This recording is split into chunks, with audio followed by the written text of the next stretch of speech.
അപ്പോൾ good morning guys, എല്ലാവർക്കും ഒരു ശനിയാഴ്ച നേർന്നുകൊണ്ട് രാവിലെ എണിക്കാനായിട്ട് പാടുപെടുന്ന ഞാനാണ് ഗൈസ്. എന്താ ചെയ്യുക, ഇന്ന് കുറച്ച് പരിപാടികളുണ്ട്, നമുക്കത് നോക്കാം. എന്തായാലും ഇന്നൊരു തണുപ്പ് തന്നെ ഗൈസ്, നല്ല തണുപ്പാണ്. ഇപ്പോൾ സൂര്യനില്ലാത്തൊരു രാവിലെ ആയിരിക്കുകയാണ് ഗൈസ്. സൂര്യൻ വെച്ചിട്ടില്ല, നല്ല മഞ്ഞാണ്, മഞ്ഞുകാലമായിരിക്കുക. അങ്ങനെ നമ്മൾ പ്രഭാത കൃത്യങ്ങളിലേക്ക് കിടക്കുകയാണ്. ഇന്ന് പേസ്റ്റ് ഇല്ലാത്തതുകൊണ്ട് പാൽപ്പൊടി ആണ് ഇട്ട് നമ്മൾ യൂസ് ചെയ്യാൻ പോകുന്ന അതിമനോഹരമായിട്ടുള്ള പാൽപ്പൊടി. രാവിലെ ആടിൻ്റെ വിളയാട്ടമാണ് ഗൈസ് നമ്മൾ കണ്ടുകൊണ്ടിരിക്കുന്നത്. ഒരു കൂട് പൊളിച്ചപ്പുറത്ത് പോയിരിക്കുകയാണ്. രാവിലെ നമ്മൾ ആട് കൂട് പൊളിച്ചിരിക്കുകയാണ് ഗൈസ്. കൂട് പൊളിച്ച് അപ്പുറത്തൂടെ പോയി, അപ്പുറത്തൂടെ ഒരു കറാൻ പറഞ്ഞ ആട് നോക്കിയാണ്. ഇപ്പോൾ രാവിലത്തെ കറാമ്പറപ്പുകളെല്ലാം കഴിഞ്ഞിട്ട് ബ്രേക്ക്ഫാസ്റ്റ് കഴിക്കാനായിട്ട് എത്തിയിരിക്കുകയാണ്. എന്തെങ്കിലും ശബ്ദം കിട്ടാൻ പോകും, പേടുതൂറിയാണ്. എന്നിട്ടാണ് കൂട് പൊളിച്ചപ്പുറത്ത്.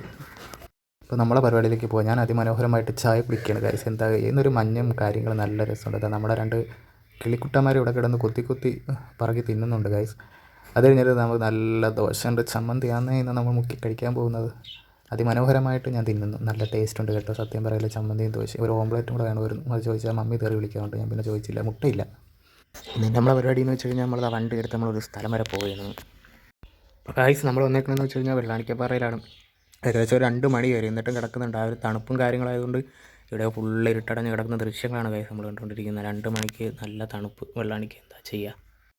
പിന്നെ കുറച്ച് നേരം അവിടെ ചില്ലൊക്കെ അടിച്ചിട്ട് ഗൈസ് അവിടെയൊക്കെ ഒന്ന് കറങ്ങിയിട്ട് നമ്മൾ നേരെ പിന്നെ വീട്ടിലേക്ക് നമ്മൾ തെറിച്ചു. അത് കഴിഞ്ഞ് നമ്മൾ വീട്ടിൽ നിന്നപ്പോൾ ചിക്കൻ മേടിച്ചുകൊണ്ട് വന്നു ഗൈസ്. പിന്നെ ചിക്കൻ നമ്മൾ സെറ്റ് ചെയ്ത് എല്ലാം മസാലയും കാര്യങ്ങളൊക്കെ ഇട്ട് സവാളയും കാര്യങ്ങളൊക്കെ അരിഞ്ഞ് സെറ്റാക്കി വെച്ചിട്ടുണ്ട്. അതിനുശേഷം നമ്മളെല്ലാം കൂടെ ഇട്ട് 2 പിടിയൊക്കെ പിടിച്ചൊന്ന് മിക്സ് ചെയ്ത് നല്ല അടിപൊളിയായിട്ട് ആ മസാലയൊക്കെ പിടിക്കാൻ വെച്ചിട്ട് കപ്പയും ചിക്കൻ വരുന്ന ഗൈസ് നമ്മളെ കോമ്പിനേഷൻ. എന്തായാലും ഇത്രയേ ഉള്ളൂ ഗൈസ്. ഇനി അടുത്ത നാളെ കാണാം. ബൈ. തിന്നട്ടെ.